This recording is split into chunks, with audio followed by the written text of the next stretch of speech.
এটা তো আপনারা সবাই বুঝতে পারছেন এই উম্মাহের মাঝে এবং সমাজে কি কি সমস্যা আছে। আপনারা তো এটাও বুঝেন ইলম অর্জন করার দরকার আছে। দিনের জন্য পরিশ্রম না করলে যে অবস্থার কোনো পরিবর্তন হবে না, এটা বুঝতে কারো বাকি নেই।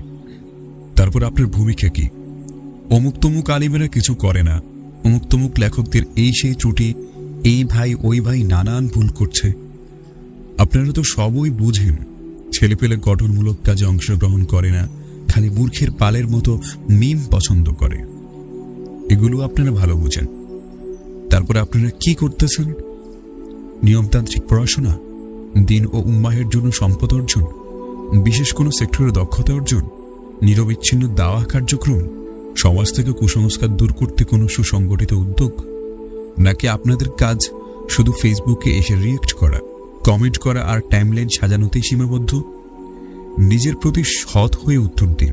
আল্লাহর সামনে দাঁড়ানোর মতো কোনো কাজ এখনো রেডি করতে পেরেছেন? ঘর সংসার সহ নানান অজুহাত দেখিয়ে আল্লাহর পাকড়াও থেকে নিস্তার পাবেন? কমেন্ট বক্সে আপনাদের মায়াকান্না দেখতে চাইছি না। অজুহাত দেখানো বন্ধ করে নিজেরা একটু নিজেদের ভূমিকার দিকে নজর দিন। আজে বাজে কাজগুলো বন্ধ করে দিয়ে অন্তত পড়ালেখায় মনোযোগ দিন। পারলে উম্মাহের ব্যাপারে কিছু ভূমিকা রাখুন। দিন শেষে আপনার আমলনামা আপনাকে দেখানো হবে। নিজেই বিচার করবেন দুনিয়াতে কি করে গেছেন। ধিক্কার সেই সব লোকদের যারা সবকিছু বুঝেও ভূমিকাহীন। হয়তো তারা আল্লাহর লানতের মধ্যে আছে। নাউযুবিল্লাহ।